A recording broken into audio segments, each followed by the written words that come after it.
E também, assim como a posse, né, nós temos duas espécies de aquisição da propriedade, aqui também nada é diferente. Nós temos a derivada e a originária.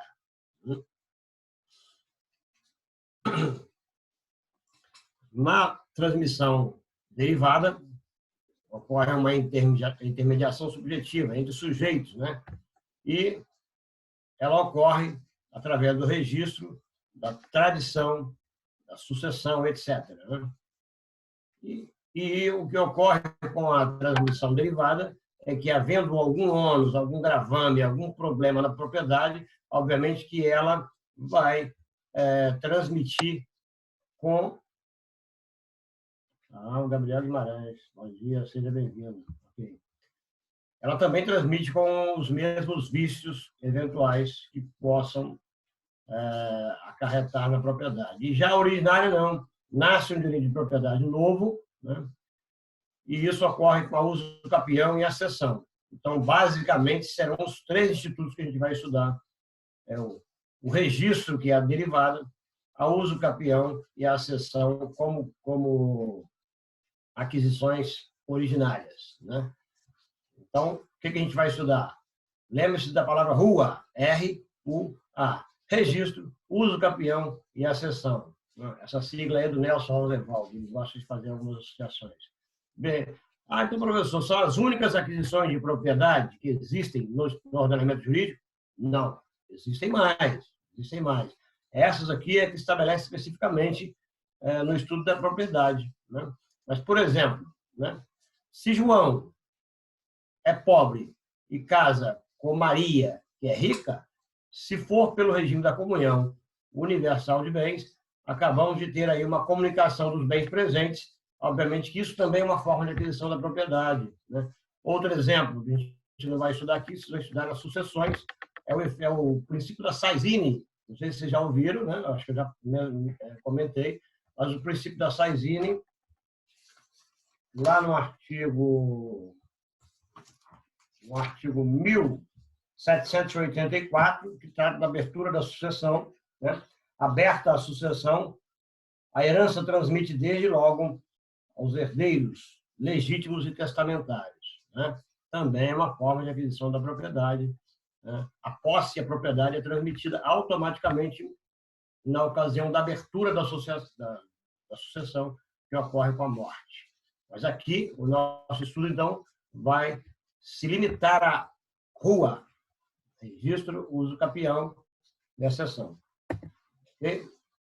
Essa classificação, como eu falei, ela é importante porque, uma vez que a propriedade é adquirida, quando ela é transmitida da forma derivada, ela transmite com as mesmas características anteriores. Agora, uma vez que ela é adquirida de forma originária, é como se você pegasse um computador e resetasse, né? A grosso modo, para a gente ter um entendimento.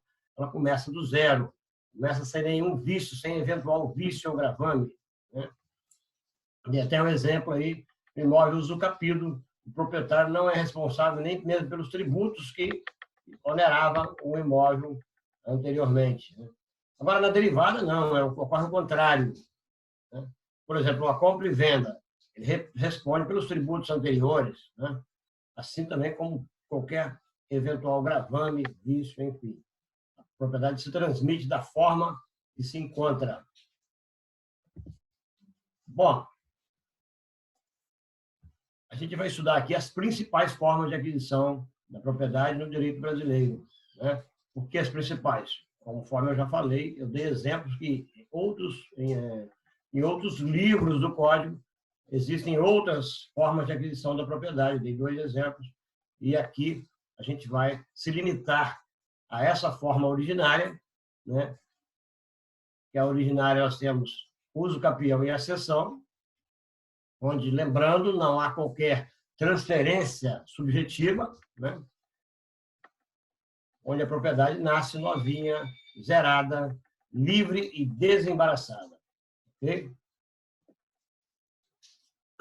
E na forma originária, como falei, nós vamos ter, o Código estabelece as duas formas, né? É claro que eu já falei que existem outras, né? própria desapropriação no direito administrativo. Mas aqui, para a gente vai estudar, então, o uso capião e a acessão. A acessão se divide em acessões artificiais ou humanas, que são construções e plantações. E também a gente vai estudar as formas de acessões naturais, né? Avulsão, aluvião, formação de ilhas e abandono do alvéolo, né? Coloquei a observação para vocês das acessões artificiais ou industriais, não são consideradas benfeitorias, né? Então, existe uma diferença, onde a benfeitoria é uma melhoria e a acessão é o aumento da propriedade de forma artificial, propriedade imóvel. Okay? E, como forma derivada, nós temos o registro, que ocorre a transmissão da propriedade, que é a propriedade que já existia, então, ela sobrecarrega, aliás, ela carrega, ela transmite com os mesmos vícios e gravames que pesam na propriedade. Deu um exemplo de uma compra e venda com hipoteca. Tem muita gente que pensa que você não pode vender um imóvel hipotecado. Sim, pode, claro. É um gravame, né? A hipoteca é um direito real de garantia e fica lá gravado em seu registro. Então, se você transmite o direito de propriedade com o ônus da hipoteca, obviamente que aquele que receber vai receber com o mesmo gravame, porque se trata de uma forma derivada. E isso você observa com o registro. Quando a gente estudar o registro, eu vou dar detalhes para vocês, mas é muito comum, né? Tem muita gente que, por exemplo, vai analisar um imóvel, e aí, quando a gente estudar o registro, eu vou detalhar isso, mas tem lá, né? Imagine que lá você tem a matrícula 3032, e aí o registro R1, R2, R3, e às vezes a pessoa observa só o último registro, não, é de fulano, é de ciclano. Mas aí você não observa que lá no R2 existe um gravame, por exemplo, uma hipoteca, e aí, se a gente não tiver cuidado, por isso que às vezes a gente pede a certidão de inteiro teor, né? Então, vamos lá.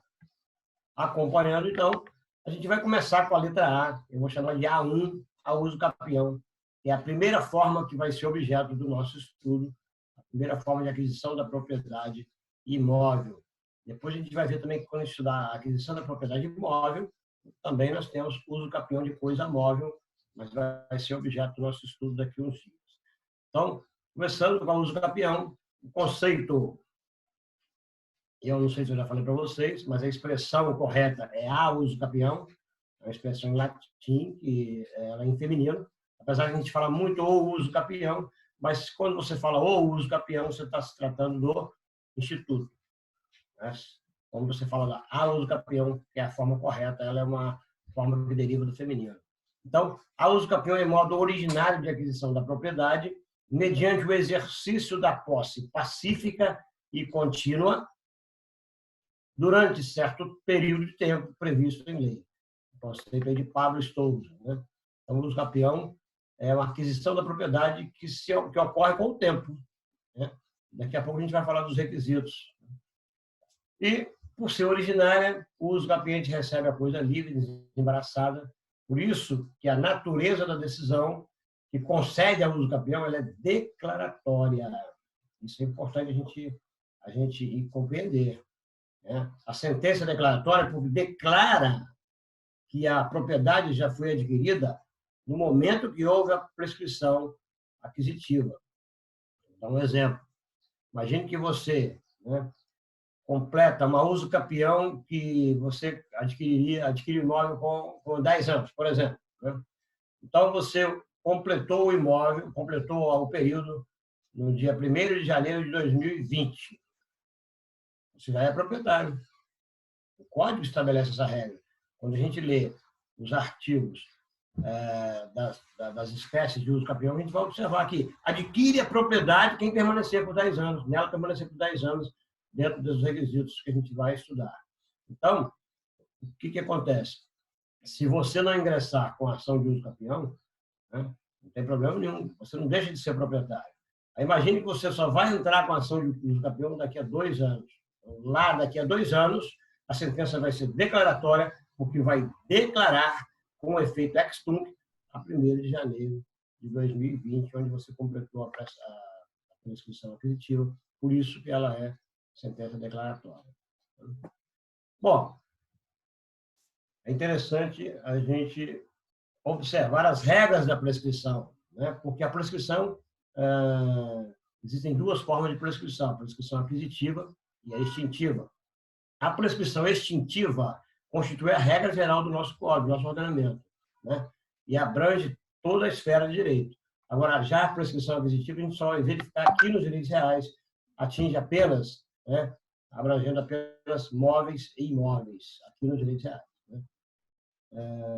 E por ser uma forma aquisitiva, entende-se que o possuidor, né, o disposto contra o devedor acerca das causas que obstam, suspendem ou interrompem a prescrição. Isso aqui é importante a gente observar.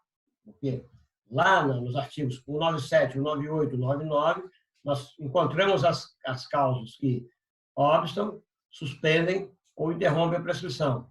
Também vamos aplicar aqui na uso capião. Né? Isso, essa regra está lá no artigo 1244. Vamos colocar na tela para vocês. Um minutinho só, tá? Por favor.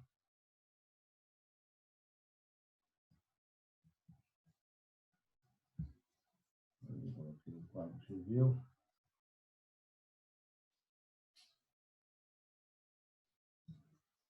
Apanhando da tecnologia.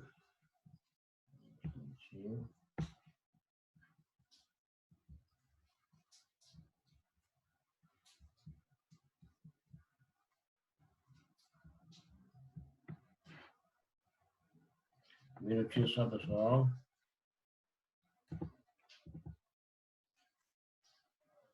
Vamos lá no artigo 1244, que eu falei.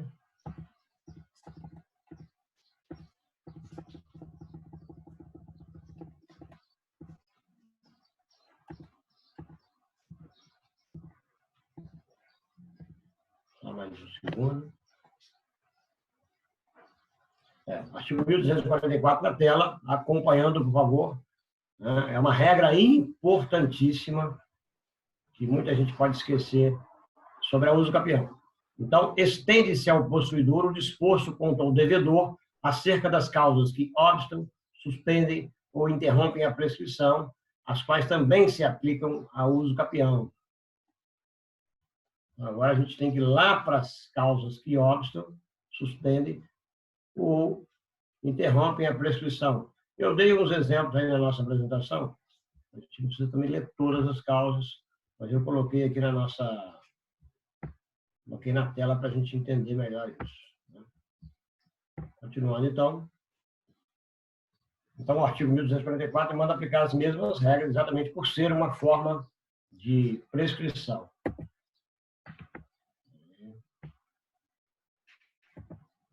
Bom, aí dei um exemplo das causas que suspendem, as suspensivas que estão lá nos artigos que eu mencionei. Então, como exemplo, não corre a prescrição contra os absolutamente incapazes, né? Então,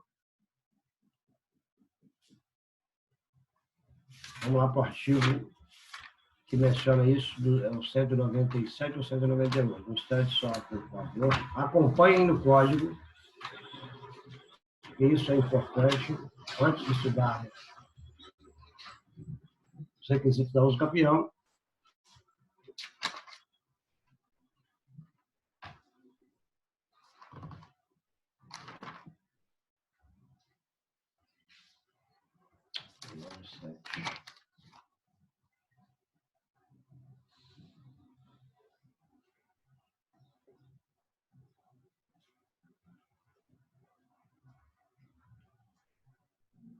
Então, eu dei só alguns exemplos, né?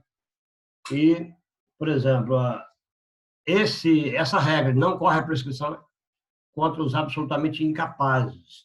Está no artigo 198, né? Também não corre a prescrição contra os incapazes de que trata o artigo 3º. O artigo 3º ele trata os absolutamente incapazes, né? Isso significa que contra os relativamente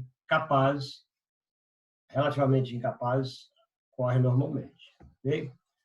Também não corre entre pais e filhos na constância do poder familiar. Né?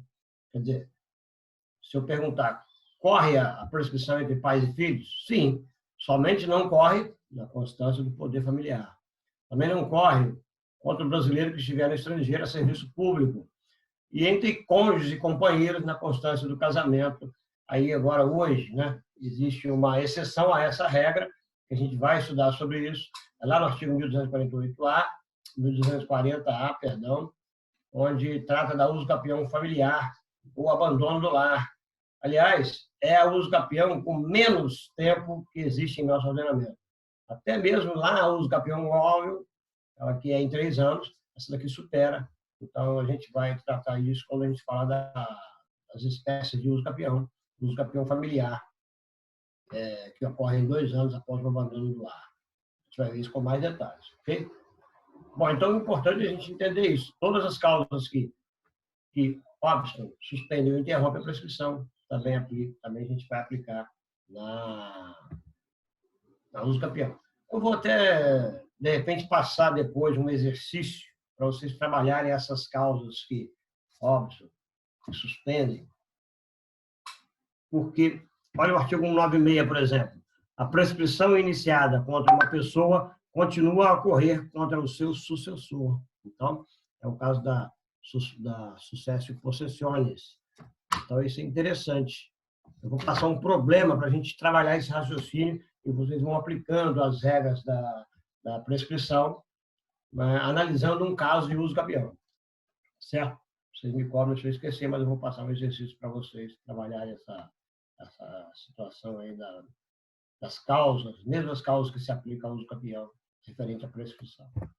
Bom, passando então, o que pode ser objeto de uso capião? A gente logo pensa só logo num imóvel, como, por exemplo, um direito de propriedade, mas não é só o direito de propriedade, né? Existem outros direitos reais previstos no Código que também são passíveis de uso capião. E aí nós temos o direito de laje, direito de passagem, direito de superfície, servidões, enfiteuse, né? Servidões, por exemplo. Você tem uma servidão de passagem, né? Imagine que você passa num determinado local, na propriedade de alguém, para ter acesso à sua propriedade, pelo período, né? Você passa lá por 20 anos. Depois ele pode fechar a passagem? Não pode. Por quê? Porque você adquiriu a uso capião do direito de passagem. Então, são direitos reais também que também podem ser objeto da uso capião, né? E enfiteuse, também coloquei aí enfiteuse. Enfiteuse é um instituto que hoje você não pode mais instituir novas enfiteuses, mas a enfiteuse é um instituto que nós aplicamos o código anterior com as enfiteuses já existentes. Essa regra está lá no artigo Código Civil, das disposições transitórias. É o artigo...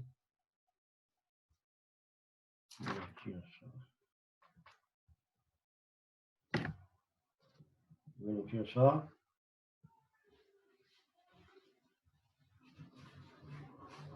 É o artigo 2038, né? A enfiteuse é um instituto que vocês vão estudar lá no 7º período, é o direito real, né? Eu vou explicar como é que ela ocorre, mas o artigo 2038 do Código estabelece a seguinte regra: fica proibida a constituição de enfiteuses e subenfiteuses, subordinando-se às existentes até a sua extinção às disposições do Código Civil anterior. Então, quem jogou o Código anterior, quem jogou o Código de 1916 fora, vão lá buscar. Olha o princípio da ultratividade da lei, né?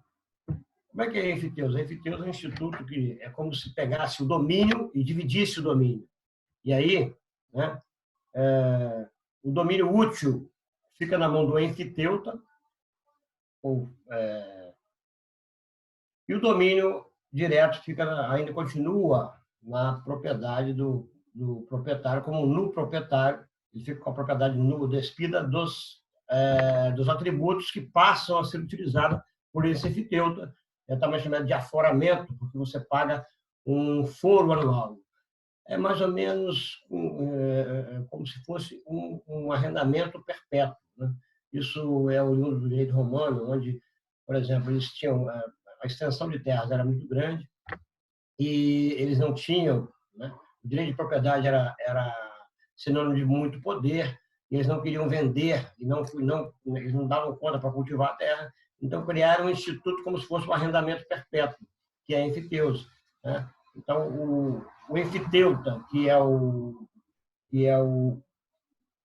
aquele que fica com o domínio útil, ele utiliza a coisa e paga um foro anual ao seu senhorio, e fica com o domínio direto. Então, como se você dividisse o domínio, né? E aí, eu coloquei uma observação, eu até me lembro que uma aluna me perguntou, não sei se foi no semestre passado, me lembro disso, falando: professor, o senhor disse que não é possível a uso capião de terras públicas, mas um colega meu disse que existia, mas aí eu perguntei para ela, mas onde é que você viu isso? Então, realmente não é permitido, né? Nosso ordenamento, tanto a Constituição quanto o Código Civil, proíbe. E aí, ela não veio com o caso, mas eu imagino que seja o caso da enfiteuse. A enfiteuse, quando existem, por exemplo, esse precedente, que é o RESP 154, 123, né? E esse outro RESP também, 575, 572 do Rio Grande do Sul, onde são precedentes que admitem a uso capião de enfiteuse, inclusive de terras públicas. Mas, na verdade, o que é objeto de uso capião nessa situação é o domínio útil. O domínio direto continua com o proprietário. Então, nesse caso, a terra pública aí é o domínio útil, né? Ou a nua propriedade. Esse caso aí de terras públicas, a gente vai falar daqui a pouco, a proibição, né, da uso capião. Então, é possível a enfiteuse, né, de terras públicas, aliás, a uso capião de enfiteuse, até mesmo de terras públicas, mas do domínio útil. Não sei se vocês sabem, mas até aqui em Itaperuna, por exemplo, quem é daqui de Itaperuna, nós temos várias enfiteuses aqui que pertencem ao município. Ali na General Osório tem vários imóveis que ainda possuem esse instituto, né? Mas você vai ver muito isso em Petrópolis, Teresópolis, Cantagalo, se não me engano, eu já morei lá tinha enfiteuse do Barão de Cantagalo, da família real, de famílias, então existem enfiteuses, existem muitas enfiteuses no nosso Brasil aí. Ok, pessoal? Estão passando. Aí eu coloquei essa observação, né? Que a uso capião não é admitida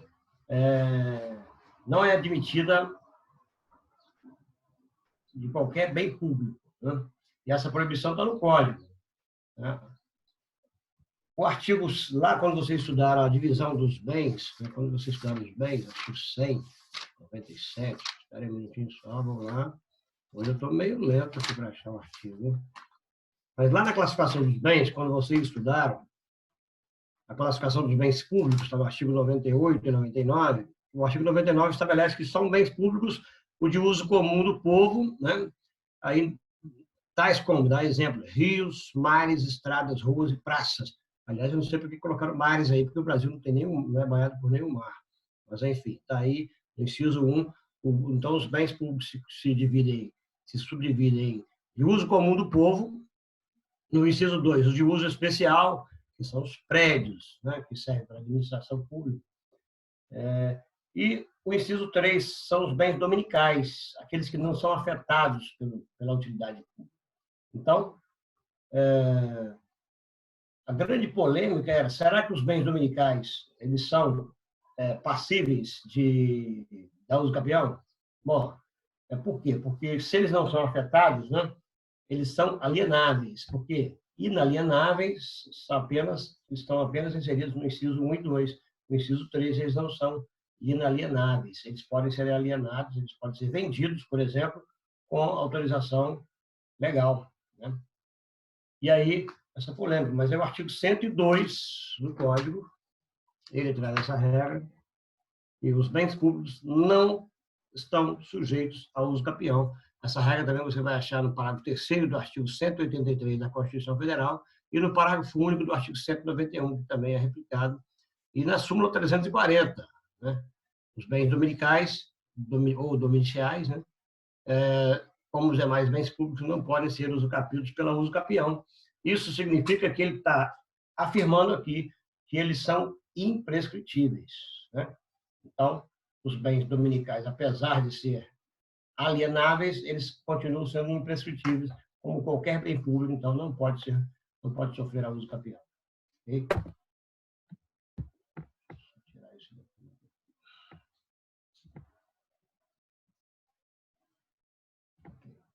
Bom, então agora a gente vai passar a estudar os requisitos da uso capião. Nós temos os requisitos obrigatórios, que é para toda uso capião, e depois existem alguns requisitos facultativos que ocorrem só em apenas algumas espécies. Então, vamos lá. O primeiro requisito obrigatório é o decurso do tempo. Né? Cada espécie de uso capião tem o seu prazo de prescrição aquisitiva. A gente vai estudar as espécies na próxima aula. Né? Lembrando que a soma das posses que decorre por ato inter vivos, que é acesso possessões, ou por causa-morte, a sucesso possessões. Né? E aí eu coloquei uma observação importante, porque a uso capião ordinária e extraordinária, elas admitem a soma das posses, mas na uso capião especial não se admite. Por quê? Porque lá tem critérios pessoais, personalíssimos. Então, não são admitidas a soma das posses para algumas uso capiões. E aí é especial, por ser um critério pessoal, que a gente vai ver, não se admite a soma das posses. Ok? Bom, passando então, esse é o primeiro requisito, que é o decurso do tempo. Segundo requisito, a idoneidade da coisa. Nós acabamos de falar que alguns bens não admitem a uso capião. Né? E aí, como bem público, existe essa proibição, né? Assim também como existem outras proibições. Né? Como exemplo, eu dei aí a área comum em condomínio edilício. Vocês vão estudar o condomínio no próximo semestre, mas o condomínio ele pode ser um condomínio comum, ou o condomínio edilício, que é o condomínio muito utilizado em edifícios, que lá você tem a sua área exclusiva e tem a área comum, o hall de entrada, a caixa d'água, a escada, elevadores, enfim. Então, esses bens também não podem, não podem ser objetos de uso capião. Inclusive, o uso capião de garagem, quando ela pertence à unidade, né? Quando ela não tem matrícula própria. Quando ela tem matrícula própria, aí sim. Mas existem nos prédios os dois regimes, quando a matrícula é separada. Não sei, quando eu estou compartilhando a tela não aparece para mim aqui, se vocês por acaso estiverem escrevendo alguma coisa. Mas se quiserem me interromper, não tem problema nenhum. Bom, o terceiro requisito é a posse, que a gente chama de posse qualificada. Por que ela é qualificada? Porque não é qualquer posse, né? Nós vimos que a posse tem que ser mansa, pacífica e com ânimo domini, né? Mansa, pacífica significa... Desculpa, passando o caminhão. Mansa e pacífica significa que é aquela que não é contestada. Como assim, professor? Bom, não é qualquer ação em face, pode ser, não é qualquer ação em face do possuidor que vai interromper ou suspender o prazo prescricional. Somente quando a ação discutir, né, incontestadamente ou inequivocamente a vontade de ser possuidor, isso é, se tiver realmente a vontade de ficar na posse do uso capiente, assim é que a gente deve entender como uma posse que foi interrompida por essa passividade. Por exemplo, imagine que você está lá na posse, contando a posse, e há alguma ação, vamos dar primeiro o exemplo de uma ação petitória. Imagine que há uma ação questionando alguma situação da propriedade. Né? Não é qualquer ação, né? Não é qualquer objeto, qualquer causa de pedido que vai interromper. Agora, é claro que se for aquele que realmente ele quer inequivocamente a posse desse possuidor, aí sim, essa ação se ela for procedente, ela vai retroagir a data do pedido. Ok? Seguindo, então. E, além dos requisitos obrigatórios, para algumas espécies, nós temos os requisitos facultativos, né? E o primeiro deles é o justo título. O justo título é o documento que seria idôneo na transferência de propriedade, se não fosse algum vício que pesa sobre ele, né? E aí pode ser um instrumento público particular. O melhor exemplo é a promessa de compra e venda já quitada, né? O justo título, então, é exigido em só algumas espécies de uso capião. Como também, segundo requisito facultativo, nós temos a boa-fé, que ela é presumida quando se tem o justo título. Nós já vimos isso lá no parágrafo único do artigo 1201. São os requisitos facultativos para algumas espécies de uso capião. Bom, a gente vai parar por aqui. Nós falamos, então, dos requisitos da uso capião. Aliás, primeiro a gente estabeleceu lá quais são as formas de aquisição e, na próxima aula, a gente vai entrar nas espécies de uso capião, para falar sobre cada uma delas, né? A gente vai falar sobre os requisitos facultativos que são exigidos em algumas delas, né? E também vamos falar do uso capião em matéria de defesa e as regras especiais de uso capião, as regras processuais de uso capião. A gente vai tratar, então, na nossa próxima aula. Agora tem que ver o cronograma, que eu acho que é terça-feira a nossa aula, depois eu vou ver com a Sara. Pessoal, então... Elias, ok? esse slide você vai mandar para mim? Pode ser. Pode ser. Obrigada. Ok. Alguém tem alguma pergunta? A gente vai abrir agora para perguntas, por favor.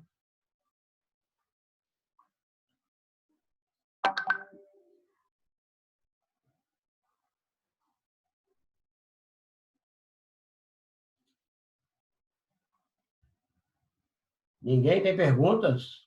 Nossa, que bacana, sinal que a aula foi esclarecedora.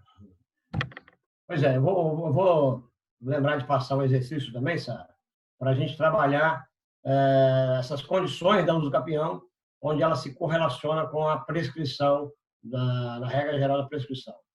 Lívia, vamos ver.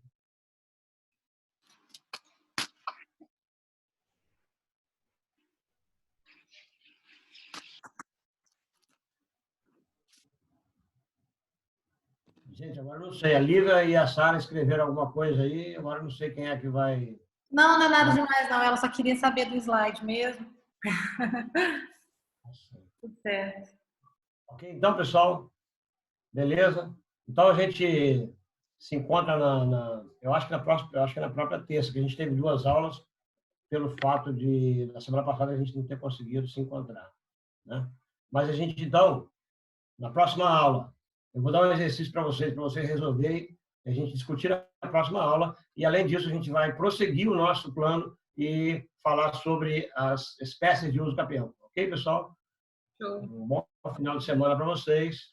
Fiquem com Deus. Obrigada, Elias. Bom dia. Bom dia.